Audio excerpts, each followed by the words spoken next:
오늘부터 우리는 로마서를 나누게 됩니다. 언제까지 로마서를 나눌지 사실은 저도 잘 모릅니다. 그러나 저는 이 로마서를 나누면서 한 가지 기대하는 것이 있습니다. 모든 성경에는 하나님의 복음이 녹아있지만 가장 생생하게, 가장 덩어리가 가장 잘 정리된 복음은 로마서에 있는 것 같습니다. 그래서 저와 여러분은 다시 한번 복음을 분명하게 들을 수 있어야 합니다. 그리고 또 한 가지의 기대가 있습니다. 그것은 복음을 들은 자에게 요구되는 복음에 합당한 삶입니다. 로마 교인들이 복음을 듣지 못해서 로마서를 들은 것이 아닙니다. 그들은 분명히 복음을 들었지만 무엇인가 나태해지고 문제가 생겼기 때문에 다시 한번 복음을 들어야 하는 것입니다. 그리고 복음에 합당한 삶을 살아야 하는 것이죠. 우리가 긴 시간 동안 이 로마서를 나누면서 다시 한번 분명한 복음이 들리고 그리고 복음에 합당한 삶을 살도록 결단하는 은혜가 저와 여러분 가운데 있기를 간절히 축원합니다. 로마서는 우리가 잘 아는 바로 바울이 쓴 편지입니다. 그는 로마에 있는 교인들에게 편지를 쓰고 있습니다. 이때가 주 한 60년 전후가 되는 때입니다. 64년 그 정도 되는 때입니다. 이때는 로마의 전성시대였습니다. 모든 길은 로마로 통한다라는 말이 있을 정도로 팍스 로마라는 그 한참 전성기 시대였습니다. 그 당시 로마에는 한 100만 명 정도의 인구가 있었다고 합니다. 그 100만 명 정도 되는 인구들이 각각의 신을 섬기며 살아가고 있습니다. 이탈리아 로마에 가면 판테온이라는 그 신전이 아직도 남아있는데 이 판테온은 그리스 신전도 아니고 그렇다고 교회 건물도 아닙니다. 판테온은 만신전이라고 번역하면 만신전이라고 번역할 수 있습니다. 모든 신을 다 초대합니다. 어떤 신이라도 좋습니다. 우리를 도와주기만 한다면 어떤 신이라도 믿겠다. 이것이 로마의 정신이었습니다. 이렇게 믿다가 보니 또 어려움이 생깁니다. 나라가 하나가 되었는데 이쪽에서는 이 신을 섬기겠다고 하고 저쪽에는 저 신을 섬기겠다고 하니 이 로마가 하나가 되지를 못합니다. 그래서 우리가 종교를 하나로 만들어야 되는데 어떤 걸 하나로 할까 고민을 하다가 마땅한 것은 황제가 신이다. 황제 숭배가 시작되는 겁니다. 그러니까 탁월한 황제들을 기념하면서 그 황제들에 대한 신전을 짓기 시작합니다. 사람이 신이 되는 일들이 있었죠. 로마는 그런 시대를 살고 있을 때 교회가 로마에 있었던 겁니다. 로마 교회는 누가 세웠는지 분명하지 않습니다. 그리고 언제 세워졌는지도 분명하지 않습니다. 아마 추정하기는 스테반의 박해가 있을 때 흩어진 그리스도인들이 로마까지 갔을 거라고 추정하기도 합니다. 꼭 스테반의 박해가 아니더라도 소아시아 지역에 복음이 이미 먼저 증거된 곳에 있던 사람들이 로마로 이주하면서 자연스럽게 교회가 세워졌을 것으로 추정을 합니다. 천주교에서는 베드로가 로마에 가서 복음을 전했고 또 첫 번째 교황이라고 우리가 알고 있습니다. 그렇게 주장하고 있죠. 그러나 우리가 로마서를 다 읽어봐도 이 로마서에 베드로의 이름은 나오지 않습니다. 적어도 바울이 이 로마서를 쓰는 이 시간에 베드로는 로마에 없었던 것 같습니다. 그래서 로마 교회는 베드로가 세운 교회가 아닙니다. 로마 교회는 이름 없는 무명의 성도들이 박해받고 흩어진 성도들이 모여서 로마 교회라는 교회를 세우고 있었던 것을 우리는 알 수 있습니다. 여러분, 우리는 유명한 사역자, 이름 있는 사역자가 귀하다고 생각합니다. 베드로같이, 바울같이 그런 능력 있는 사역자도 필요하지만 그러나 사실 하나님의 위대한 일들을 이루어 나가는데 가장 많은 공헌을 했던 사람은 이름 없는 성도들입니다. 이름 없이 빛도 없이 조용하게 자기가 머무는 곳에서 하나님의 말씀을 붙잡고 교회를 이루어 살아가는 그 이름 없는 성도들이 하나님의 나라의 주역이라는 사실을 여러분 기억하시길 바랍니다. 그 사람들을 향하여서 바울은 편지를 쓰는데, 이 편지를 쓰는 데 있어서 좀 우리가 전제가 좀 필요합니다. 예를 들어 서로 안다거나 만난 적이 있다거나 혹은 거기에 가봤다면 편지가 쓰기에 편하겠죠. 근데 바울은 로마에 가본 적이 없습니다.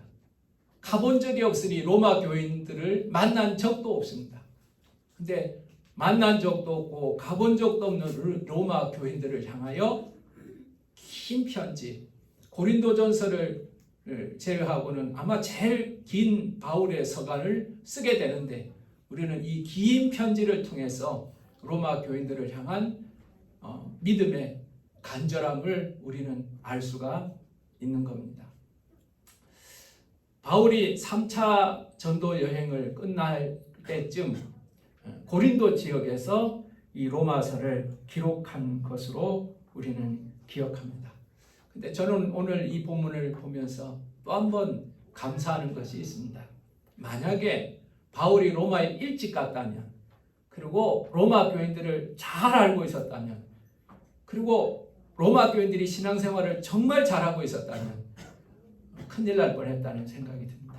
왜 그러냐니까 로마서를 쓰지 않았을 겁니다. 이 아름답고 복된 복음의 내용들을 우리가 쉽게 만날 수 없었을 것 같아요. 그 얼굴도 보지 못하고 만난 적도 없는 향하여서 바울은 편지하고 있고, 오늘 본문 1절에서 7절까지는 그 편지의 인사말입니다. 제일 먼저 편지에는 인사말, 특히 자기에 대한 소개가 나옵니다. 여러분, 오늘 본문 말씀을 1절을 한번 읽어보시면, 예수 그리스도의 종 바울은 사도로 부르심을 받아 라고 자기를 소개하고 있음을 볼 수가 있습니다. 여러분, 사람들은 자기를 소개할 때 자기의 직업을 소개하는 것을 익숙하게 생각합니다. 누군가 당신 누구요? 그러면 저는 목사입니다 라고 말할 수 있을 겁니다. 물론 지역보장위원회 위원입니다, 이럴 수도 있겠죠. 또 이 동네 주민입니다, 수원 시민입니다, 이렇게 할 수도 있겠지만 아마 자기가 자랑하는 한 가지의 직업을 말할 겁니다. 나는 목사입니다, 이렇게 말할 수 있겠죠. 그런데 바울은 오늘 본문 말씀에 나는 종입니다, 그리고 나는 사도입니다, 이렇게 두 가지의 직업을 말하고 있습니다. 두 가지의 신분을 말하고 있습니다. 여러분, 종이라는 것은요, 노예입니다. 노예. 로마는 노예들이 건축한 나라라고 말해도 지나치지 않을 정도로 노예가 굉장히 중요한 나라였습니다. 싸우러 가도 노예가 필요했고요, 농사를 해도 농노가 있어야 됐고요, 왕실을 운영하는 데도 노예가 있어야 됐고요, 모든 나라의 운영에 있어서, 건축에 있어서 노예들의 기여가 절대적인 나라였습니다. 그리고 특권은 시민들이 누리는 그런 나라였습니다. 그래서 노예는 참 부끄럽고 고달프고 소망이 없는 그런 존재들이었습니다. 소유가 없고 권리가 없고 그리고 소망이 없는, 장래가 없는 그런 존재가 노예예요. 그런데 바울은 자기가 노예다, 나는 노예다, 이렇게 말하고 있습니다. 근데 또 하나의 신분이 우리를 놀라게 합니다. 그건 사도라는 겁니다. 사도다. 지금으로 따지면 대사입니다. 대사. 미국 대사, 영국 대사, 홍콩 대사, 일본 대사. 여러분, 대사는요, 높은 사람이 자신의 특별한 목적을 위하여 다른 곳으로 보내는 사람을 대사라고 말합니다. 근데 이 사람은 권세를 가지는데 보낸 사람의 권세를 가지는 거죠. 보낸 사람이 높으면 그 대사가 높습니다. 미국 대사 얼마나 힘이 있습니까? 보낸 나라가 힘이 있기 때문에 그렇죠. 바울은 자기를 대사라고 표현하고 있습니다. 사도라고 표현하고 있습니다. 아주 극단적인 신분 두 개를 드러내고 있는 겁니다. 노예라고 그러면 끝이지, 아니 노예라는 걸 쓰지 말고 대사라는 것을 쓰면 대사라고만 쓸 것이지 왜 노예라고도 쓰고 사도라고도 썼을까? 여러분, 이것은요, 1절을 다시 가만히 읽어보면 예수 그리스도와 관련이 되어 있다는 사실을 알게 됩니다. 바울은 정확하게 이렇게 표현하고 있습니다. 예수 그리스도의 노예 바울은 예수 그리스도에게 사도로 부르심을 받았습니다. 예수가 나를 사도로 보내셨고 나는 예수님의 종이다 라고 표현하고 있는 겁니다. 노예라는 말은 기분 좋은 말이 아니죠. 사실 바울은 노예가 아닙니다. 우리가 잘 아는 바와 같이 바울은 로마의 시민이었습니다. 여러분, 조선시대 양반과는 비교할 수 없는 권위가 있는 사람입니다. 세금이 면제받는 사람입니다. 권리는 있고 의무가 적은 사람이 시민이었습니다. 로마의 당당한 시민이었습니다. 그러나 그는 시민이 아니라 나는 노예라 이렇게 말하고 있습니다. 그는 그리스도에게 속하였다는 것을 분명하게 선언하고 있습니다. 노예라고 말하는 이것은 내 왕이 로마의 황제가 아니라 그리스도라는 것을 선언하고 있는 겁니다. 얼마 전에 이번 주간에 체중 많이 나가는 어떤 유명한 연예인 사업가가 마약을 하다가 붙잡혔던 소식을 여러분 아실 겁니다. 그가 인정한 것만 해도 14번 했다고 합니다.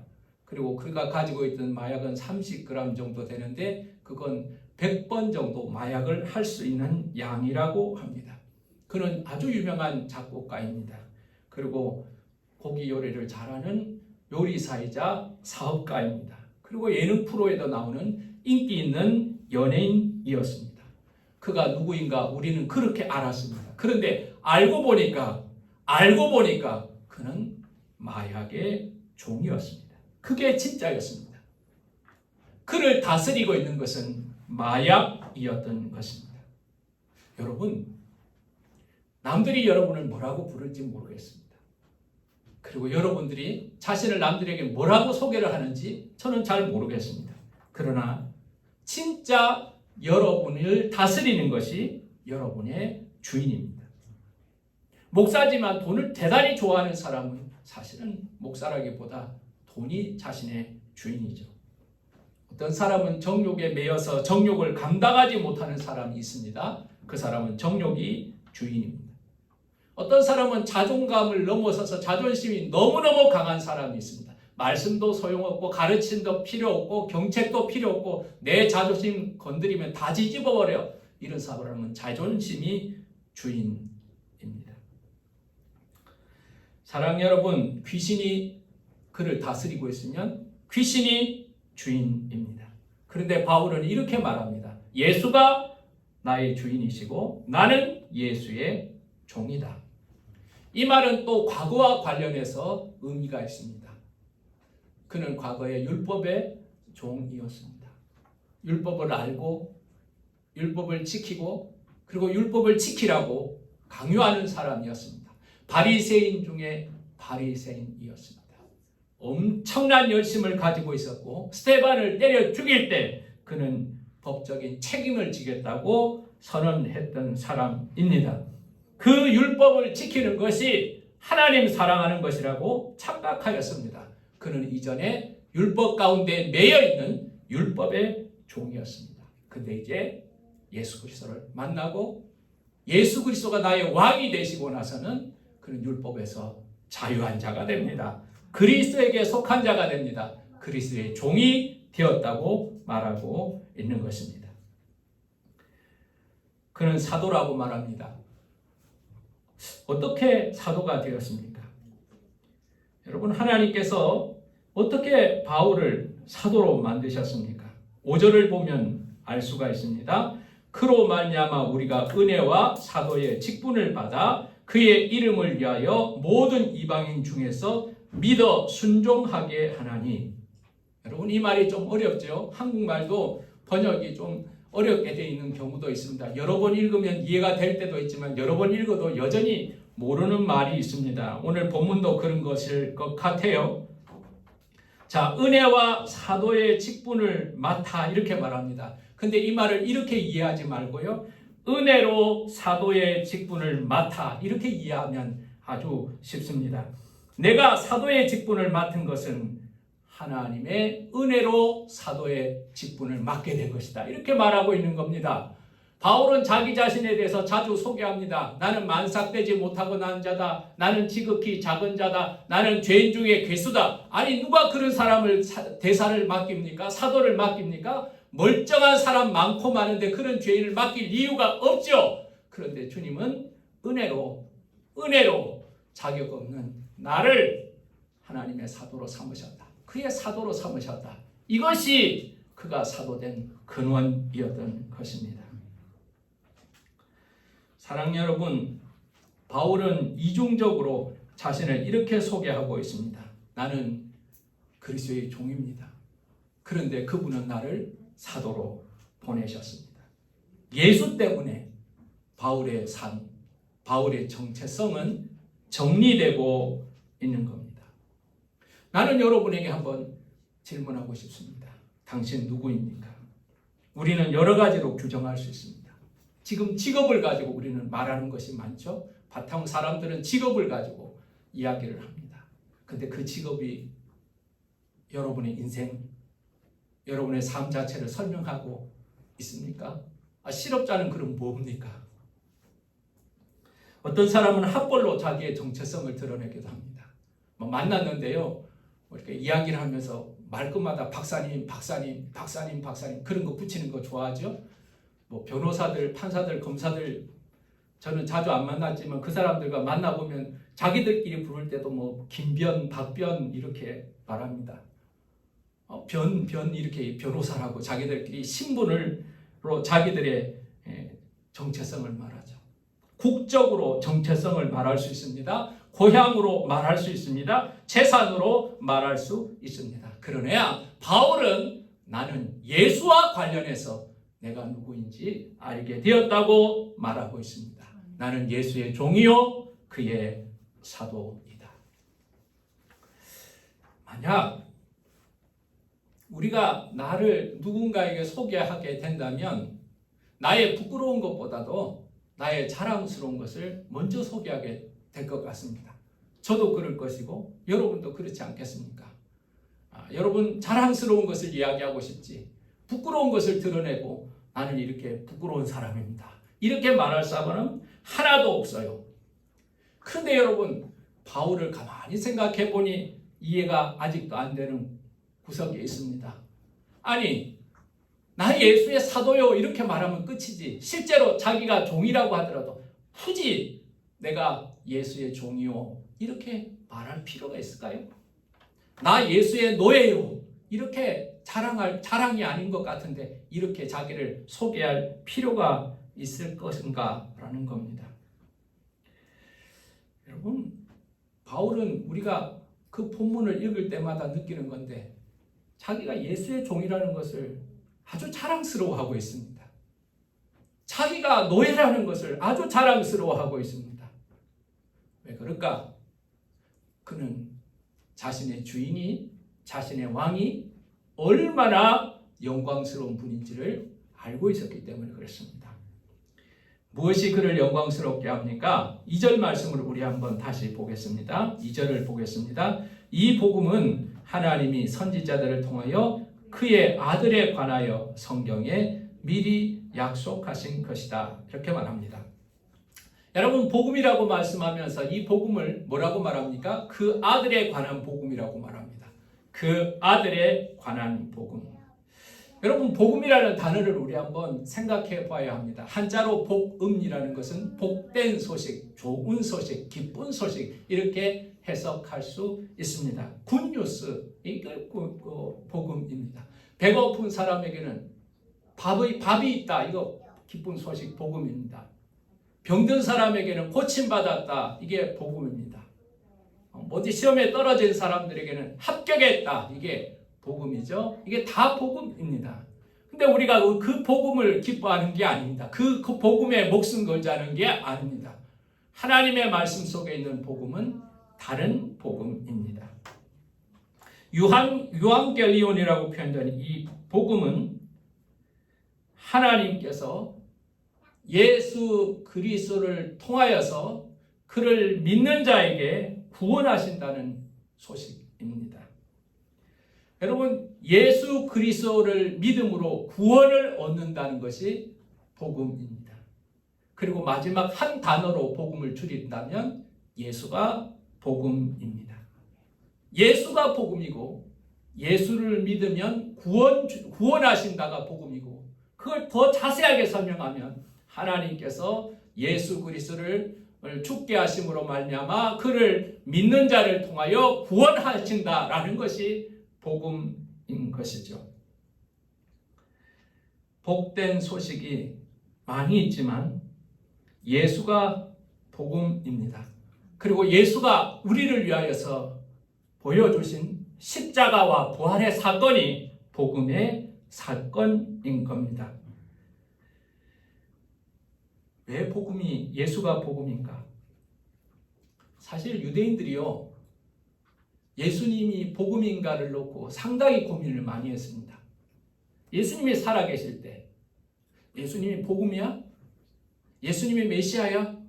이것 놓고 고민을 많이 했습니다. 여러분 가만 보세요. 성경 복음서를 읽다 보면 처음부터 덮어놓고 사람들이 예수님을 거절하지 않았습니다. 예수님에게 많이 찾아왔습니다. 서기관도 찾아왔고 바리새인도 찾아왔고요. 공회원이었던 여러분 니고데모 같은 사람도 밤에 찾아왔습니다. 국회의원인데 찾아온 거예요. 예수님이 메시아 같다는 거예요. 긴가민가하지만 메시아 같다는 거예요. 가능성이 있어 보이는 거예요. 그래서 그 사람들이 많이 예수님을 쫓아다닙니다. 예수님의 말을 듣습니다. 예수님의 행적을 봅니다. 그들은 예수님이 메시아일 수 있다고 기대를 했던 건 사실이에요. 그러니 여러분, 많은 사람들이 예수님이 예루살렘 입성하실 때 호산나 호산나 난리가 났잖아요. 마지막 입성 때 그 아름다운 광경은 뭡니까? 메시아 오셨다는 거예요. 우리 왕이 오셨다는 거예요. 그런데 여러분, 그들이 이 많은 고민을 하고 쫓아가 보기도 하고 알아보기도 하다가 결론이 뭐예요? 아니다는 거예요. 엄청난 고민을 했어요. 메시아인가 아닌가를 놓고. 근데 메시아 아니라는 거예요. 왜 아니라고 한 줄 아세요? 유대인들이 생각하는 메시아의 기준이 있는 거예요. 지금 우리가 로마의 속국이 되어서 종살이하고 있어요. 메시아가 오신다면 우리를 해방시켜줘야 해요. 자유케 해줘야 돼요. 로마인들을 쫓아내줘야 해요. 이 나라를 회복시켜줘야 돼요. 다윗 때보다 더 강력한 나라를 만들고 이 메시아를 통해서 온 세상 열방을 다스리는 그 제사장 민족으로 삼아 주셔야 하는데 이 메시아는 그렇지를 못한 거예요. 뭐 기적도 일으키고 뭐 죽은 자도 살리시고 다 좋아요, 다 좋아요. 메시아인 줄 알고 쫓아갔어요. 그런데 로마한테 무기력한 거예요. 심지어는 로마 군인들한테 잡힙니다. 그리고 질질 끌려갑니다. 그리고 십자가형을 당합니다. 십자가형은 로마의 처형 방식이에요. 아니, 우리를 로마에서 구원해야 될 메시아가 로마 사람들한테 끌려가서 로마 사람들 손에 죽었어요. 그게 무슨 메시아예요? 아니다, 메시아 아니다. 그들은 고개를 흔들면서 다 따라가 버린 거예요. 율법적으로도 나무에 달린 자는 저주받은 자예요. 율법적으로 가만히 해석해보니 예수님은 나무에 달려 죽었어요. 저주받은 자예요. 메시아가 될 수가 없는 거예요.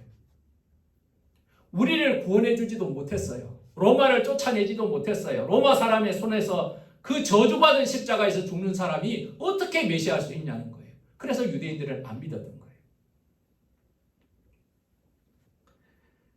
여러분, 유대인들을 무시하지 말아야 해요. 우리 알잖아요. 인구 비례해서 노벨상 제일 많이 받는 민족은 유대인입니다. 미국의 언론, 미국의 정치, 미국의 경제 다 뒤흔들고 있는 의사들, 수많은 법률가들 소수의 유대인입니다. 제가 깜짝 놀란 거예요. 하버드 대학의 입학생 중에 거의 절반이 유대인이라는 소리를 제가 들은 적도 있습니다. 그 사람들이요, 수천 년의 박해를 받으면서도 믿음을 지켰던 그 사람들이 저와 여러분만큼 믿음이 없어서 그걸 분반을 못했겠어요? 사랑하는 여러분, 그런데 도대체 자기들이 생각해봐도, 이 똑똑한 유대인들이 생각해봐도 이러한 예수는 메시아로 받아들일 수가 없었던 겁니다. 바울도 메시아로 받아들일 수가 없었던 겁니다. 그래서 예수 믿는 자들을 핍박하는 것이 하나님을 사랑하는 것이라고 말하고 있습니다. 그런데 그러던 바울이, 그렇게 핍박하던 바울이, 유대인들의 앞장서서 선동하던 바울이 오늘 뭐라고 말합니까? 예수가 메시아야. 예수가 그리스도야. 그 이야기를 하고 있는 거예요. 왜 그렇게 말할 수가 있을까?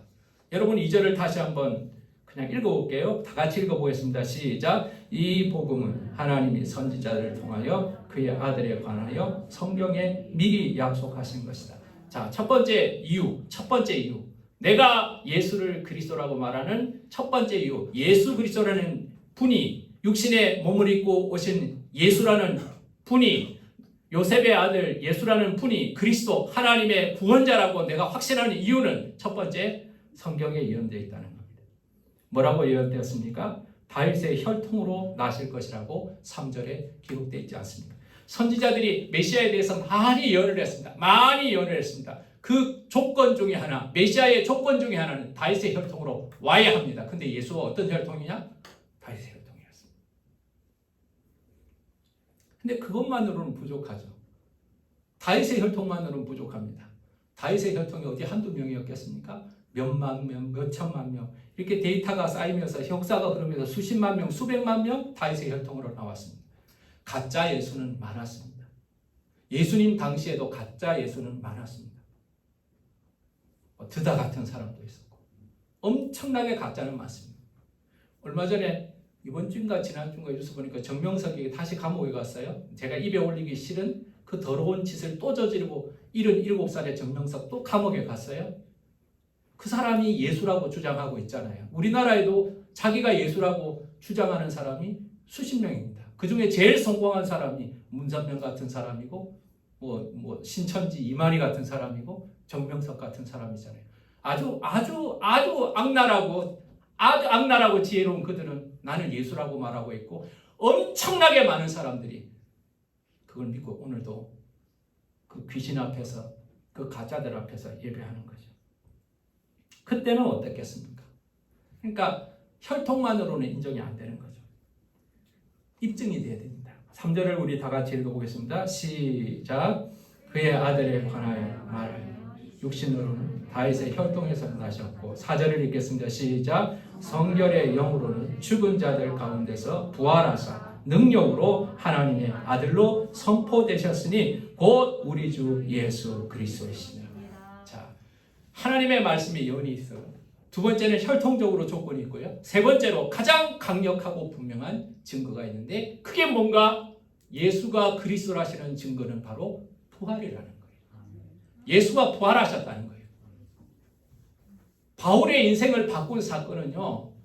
어느 날 기가 막힌 율법을 들은 게 아니에요. 죽은 자가 살아나는 기적을 본 게 아니에요. 병 걸치는 걸 본 게 아니에요. 그가 본 건요. 예수가 부활하신 것을 본 거예요. 다메섹 도상에서 죽은 줄 알았던 이단의 괴수인 줄 알았던 자기가 핍박하던 그 예수가 살아계신 하나님의 아들이라는 것을 경험하는 그 순간 자신의 인생은 완전히 뒤바뀌어지고 그 자리에서 그는 로마의 시민에서 예수의 종이라는 신분으로 바뀌어지게 된 거예요.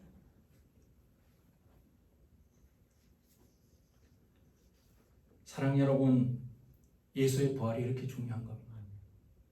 교회를 교회되게 하고 제자를 제자되게 하는 위대한 힘은 부활에 대한 체험입니다. 부활에 대한 지식이 아닙니다. 예수 그리스도의 제자들이 예수님이 부활하셨다는 소식을 듣고도 그들은 여전히 두려워하고 문을 걸어 잠그고 숨어 있었습니다. 그러나 그들이 부활하신 예수를 만나고 나서 그와 함께 떡을 먹고 그의 말씀을 듣고 나서 그들은 가슴이 뜨거워지고 성령을 경험하게 되고 예수의 증인이 되었습니다. 예수와 같이 목숨을 걸고 복음을 증거하는 자들이 되었습니다. 부활하신 예수 그리스도를 경험했기 때문에 그렇습니다. 이 일을 주관하시는 분은 성령님이라고 말하고 있습니다. 성령의 능력으로 이렇게 표현합니다. 성령의 능력으로 부활하시고 하나님의 아들로 인치심을 받음으로 인하여서 우리 주 예수 그리스도가 되셨다는 거예요. 주가 되시고 예수가 그리스도가 되셨다는 거예요. 여러분, 우리는 이 위대한 일들을, 이 위대한 십자가 사건을 다시 정리하면 이렇게 말할 수 있습니다. 성부 하나님이 계획하시고 성자 예수님께서 순종하시고 성령 하나님께서 인도하시고 주관하셔서 이루어 놓으신 우주적 사건입니다. 예수님의 부활은요, 예수님의 십자가 부활은 성부 하나님이 계획하시고 성자 예수님이 순종하시고 성령 하나님이 주관하신 우주적 사건입니다. 여러분, 우리는 천지를 창조한 사건을 알고 있습니다. 창세기 1장 1절에 보면 태초에 빛이 있으라, 빛을 만드셨습니다. 근데 여러분, 천지 창조할 때 특징이 있습니다. 뭘로 창조하셨습니까? 말씀으로 창조하셨습니다. 성부 하나님, 성자 예수님, 성령 하나님 세 분이서 말씀으로 우주를 창조하셨습니다. 지구를 창조하신 게 아니라 우주를 창조하실 때 말씀으로 창조하셨어요. 근데 여러분, 십자가는요, 말씀으로 하지 않았어요. 그 아들이 몸을 입고 이 땅에 직접 오십니다. 인카네이션, 육화가 이루어집니다. 보이지 않는 하나님입니다. 보이는 형상으로 나타납니다. 그 보이는 형상은 바로 우리의 형상이었습니다. 그리고 우리의 죄를 감당하시기 위하여 십자가에 오르시죠. 말씀으로 죄야 없어져라 그러지 않았습니다. 빛이 있으라 그럴 때 빛이 생겼습니다. 근데 죄야 없어져라 그렇게 없어지지 않습니다. 그건 하나님의 공의에 맞지 않기 때문에 그렇습니다. 그는 십자가에 오르십니다. 죄를 지고 죄인의 모습으로 피 흘려 죽으시기 위해서 십자가에 오르십니다. 죽으십니다. 그리고 사흘 만에 성령께서 그를 다시 살리십니다. 다시 살리십니다. 여러분, 제가 이렇게 설명하는 이유가 있습니다. 저는 이 말씀을 묵상하다가 깨달은 것이 예수 그리스도의 부활의 사건, 예수 그리스도의 십자가 사건은 세상을 창조하신 천지 창조보다도 더 귀하고 아름답고 수고하신 사건이라는 걸 알게 됩니다. 말씀으로 창조하신 것과는 비교할 수 없을 만큼 피가 뚝뚝 떨어지는 희생의 사건이라는 겁니다. 말씀을 정리하겠습니다. 복음은 예수를 믿는 것입니다.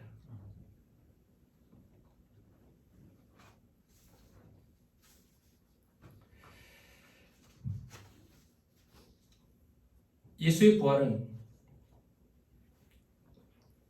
그리스도의 있음을 온전하게 드러내었습니다. 하나님의 아들로 인정을 받게 된 겁니다. 그래서 복음을 믿는 자는 예수를 믿는 자고, 예수를 믿는 자는 우리의 주가 되는 거고, 예수가 우리의 그리스도가 되는 겁니다. 여러분 잘 보세요. 예수가 그리스도이심을 인정하는 겁니다. 예수의 십자가와 부활을 믿는 것은 예수가 그리스도이시오 주 예수 그리스도를 인정하는 겁니다. 이게 보통 문제가 아니에요. 여러분의 인생에 걸린 문제이고요. 우리의 사명이나 우리의 신분이 왔다 갔다 하는 문제입니다. 예수 그리스도의 십자가 사건을 믿는 그 순간, 내가 예수 그리스도를 바라보고 그가 나의 구주라고 고백하는 그 순간, 예수는 못 박힌 예수, 나사렛 예수가 아니라 주 예수 그리스도가 되는 것입니다. 그래서 우리는 예수님의 종이라고 말할 수밖에 없는 겁니다. 나는 예수를 믿습니다. 그러나 예수가 그리스도라는 것을 믿지 않습니다. 아무 소용없습니다. 그리스도는 기름 부음 받은 자요, 왕이요, 제사장이요, 선지자잖아요. 예수를 왕으로 섬기지 않는 신앙은요, 구원 얻은 신앙이 아닙니다. 예수님에 대해서 온 세상의 지식인들은 다 알고 있습니다. 나름대로 많은 평가를 합니다. 제가 학교를 다닐 때 초등학교 도덕 시간에 예수 그리스도는 인류의 4대 성인이라고 배웠습니다. 모든 사람들은 그렇게 합니다. 또 마술사들은 이렇게 말합니다. 나는 마술사 중에 나와서 세상에서 가장 위대한 마술사가 누구입니까? 당신이 가장 위대한 마술사가 아닙니까? 라고 말하니까 그 마술사가 이렇게 말하는 걸 들었습니다. 아니요. 세상에서 가장 위대한 마술사는 예수 그리스도이십니다. 우리는 그를 흉내내는 자들입니다. 그렇게 말하는 것을 저는 들었습니다. 만약 양심적인 의사가 있다면 가장 훌륭한 의사는 누구입니까? 라고 말할 때 예수라고 말할 겁니다. 아무리 탁월한 의사라도 죽어가는 사람을 조금 살릴 수는 있지만 죽은 사람을 살릴 의사는 없기 때문에 그렇습니다. 그러나 여러분, 이건 구원 얻는 믿음이 아닙니다. 예수가 그리스도이신가를 믿는 것, 예수가 그리스도이심을 인정하는 것이 복음입니다. 이것을 넘어서지 못해서 떠나간 사람이 많습니다. 부자 청년, 젊은 관원이었던 부자 청년, 내가 어떻게 하면 영생을 얻을 수 있겠습니까? 라고 예수님께 찾아왔던 그 부자 청년, 그런 예수를 그리스도로 인정하지 못했습니다. 실망하며 떠나갔죠. 가룟 유다도 그랬습니다. 오병이어의 떡을 실컷 먹고 나서 다시 예수님께 떡을 얻으려는 자들도 그랬습니다. 예수님은 떡을 주시려고 오신 분이 아닙니다. 자신을 주시려고 오신 것입니다. 내 살이 떡이었고 나를 먹게 하고 나를 마시게 하고 내가 그리스도이심을 그들이 알게 하려고 오셨는데 또 다른 떡을 얻으려고 쫓아다니는 자들을 주님은 떠나셨습니다. 우리 신앙이 왜 이렇게 힘이 없을까요? 예수님에게서 예수 잘 믿고 병 고침 받아야지. 그럴 수 있죠. 그런 기적은 일어납니다. 이번 기도원에 가서도요. 지난 시간 권사님들하고 며칠 기도원 가서도 은혜를 경험했습니다. 예수 믿고 사업이 잘 되죠. 그럴 수도 있죠. 그러길 바랍니다. 그러나 주님, 그리스도가 되셔서 여러분 사업 잘 되게 하려고 십자가 지신 거 아니라는 거예요. 여러분, 복음을 분명하게 경험할 수 있어야 합니다. 복음은 예수고 예수가 그리스도이심을 인정하는 것이 복음인 것입니다.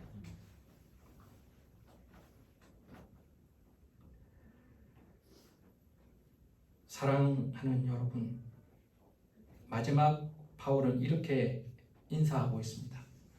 7절 말씀을 다 한번 읽어보겠습니다. 시간이 조금 갔지만 가능하면 잘 마무리하고 싶습니다. 7절 말씀을 다 같이 읽겠습니다. 시작. 로마에서 하나님의 사랑하심을 받고 성도로 부르심을 받은 모든 자에게 하나님 우리 아버지와 주 예수 그리스도로부터 은혜와 평강이 있기를 원합니다. 자, 이렇게 말하고 있습니다. 바울은 자기를 뭐라고 말했습니까? 나는 종이다. 나는 사도다. 주님께서 불러서 나를 종으로 삼으셨고 주님께서 보내셔서 나는 사도가 되었다. 나는 종으로 부름을 받았고 사도로 보냄을 받았다. 이렇게 표현을 합니다. 근데 여러분, 복음을 읽으면서요, 복음을 경험하면서 깨달아야 되는 것은요, 바울만 부름을 받았다는 것이 아니라는 사실입니다. 복음은 하나님의 부르심이라는 것을 이야기하고 있는 겁니다. 로마에 있는 성도들에게 그들의 위치가 무엇인가를 설명하고 있습니다. 세 가지로 말하고 있습니다. 하나님의 사랑을 받고, 여러분 7절 말씀을 가만히 보세요. 첫 번째, 사랑을 받고, 그 다음에 두 번째, 부르심을 받고, 무엇로요? 성도로 부르심을 받고. 그래서 우리는 이걸 3단계라고 말합니다. 하나님이 우리를 사랑하셔서, 하나님이 우리를 부르셔서 우리를 거룩한 성도 삼아 주셨습니다. 이게 구원받은 성도, 복음 아래 있는 성도들의 현실이고 신분인 겁니다. 오늘 저와 여러분이 예수의 십자가를 믿는다면, 예수 그리스도의 복음을 영접했다면 여러분 가운데 일어난 위대한 사건인 겁니다. 하나님이 여러분을 사랑하셔서 복음을 통하여 여러분을 부르시고, 그리고 오늘 여러분을 거룩하게 하셨다는 사실을 여러분 기억하시기를 간절히 원합니다. 이런 사람들에게 어떤 은혜가 있는가? 은혜와 평강이 있기를 원합니다. 우리 아버지와 주 예수 그리스도로부터 은혜와 평강이 있다는 겁니다. 사실 7절 한 절만 설교를 해도 몇 줄을 할 수 있을 만큼 굉장히 깊이 있는 구절입니다. 은혜는 무엇입니까? 복음 아래 있는 자들이 누리는 하나님의 선물입니다. 여러분, 은혜는 하나님의 선물입니다. 평강은 무엇입니까? 주님이 우리를 다스리시는 내적 다스림의 결과입니다. 은혜 받고 살아가는 결과가 평강입니다. 하나님과 화평한 상태가 평강입니다.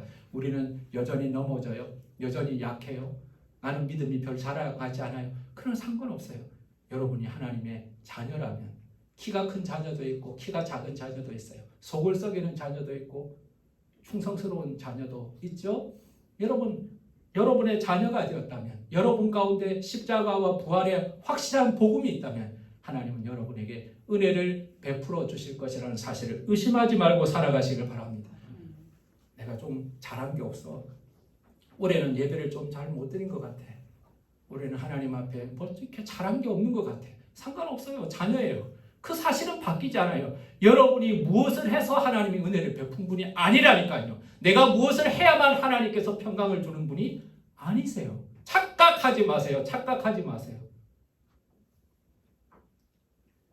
하나님이 사랑하셔서, 하나님이 부르셔서 하나님의 성도를 삼아주시고 그 복음 아래에 있는 여러분들에게 은혜와 평강 주시기를 원하신다는 사실을 여러분 기억하시기를 간절히 원합니다. 말씀을 마치겠습니다. 우리는 인생을 살아가다 보면 근원적인 질문을 하고 싶을 때가 있습니다. 내가 누구지? 나는 왜 살아야 하나? 오늘 직장을 나가면서 내가 왜 이렇게 직장을 다녀야 되지? 오늘 밥을 하면서 나는 이렇게 밥을 하고 있어야 되나? 어떨 때는 잠을 자면서 그냥 안 일어나고 그냥 영원히 잠들었으면 좋겠다. 여러분의 근본에 대해서 의심이 들고 나의 가치에 대해서 회의가 될 때는 혹시 없습니까? 특별히 어려울 때 그럴 때가 있어요. 고등학교까지 잘 다니고 대학에 떨어져 보세요. 평생 어느 기관에 매여 있었고 신분이 있었는데 신분이 없어져 버려요. 붕 떠버려요. 그럼 난 누구지? 막 방황합니다. 고3이 재수하는 학생들이 방황하는 이유 그래서 그래요. 소속감이 없어요. 내가 누구지? 나는 어디에 속한 자들이지? 직업을 잃어버린 사람들이 왜 낙심합니까? 직업이 없어지고 나서 방황해요. 나는 존재가 없는 것 같아요. 가치가 없는 것 같아요. 살아갈 가치가 없고 밥 먹을 자격이 없는 것 같아요. 나는 실업자니까.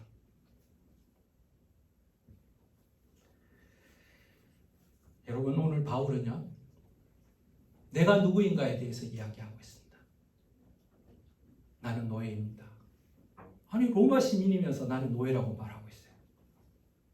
그러나 나는 사도입니다. 그는 예수 그리스도를 알고 예수 그리스도의 복음 속에서 자신의 삶의 실체를 깨닫게 된 겁니다. 내가 누구인가를 알게 됩니다. 그리고 로마 교인들에게 이렇게 말합니다. 복음 안에서 너희들도 부름을 받았어. 복음 안에서 너희들도 부름을 받았어.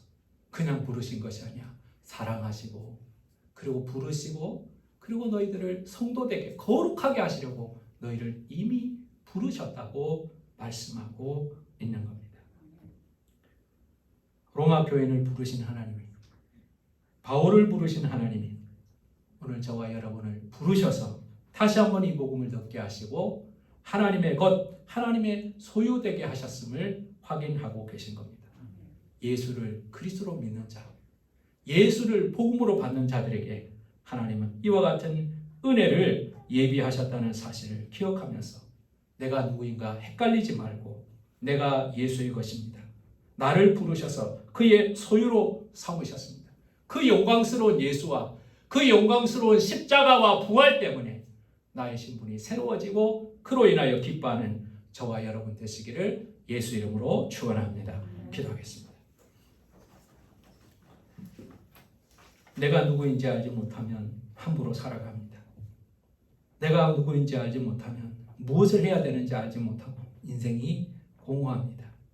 많은 사람들이 평생을 살아가면서 직업이 자기 자신인 줄 알고 재산의 정도가 자기 자신인 줄 알고 국적이 자기 자신인 줄 알고 학벌이 자기 자신인 줄 압니다. 그러나 그것은 하나의 껍데기이지 자신이 아닙니다. 바울은 로마의 시민이었습니다. 그런데 예수를 만나고 보니 종이라는 것을 알게 되었습니다. 예수가 왕이 되었으니 나는 그분의 종이 되는 것이 너무나 당연하기 때문에 그렇습니다. 예수가 그리스도이시니 그를 보내시는 사도가 되었은 것을 또한 경험합니다. 부르신 주님께서 보내신다는 사실을 깨달았을 때 나는 단순히 종이 아니라 영광스러운 사도라는 사실을 알게 됩니다. 예수가 복음이 이 바울을 새롭게 하였고 그가 누구인지를 눈뜨게 하였습니다.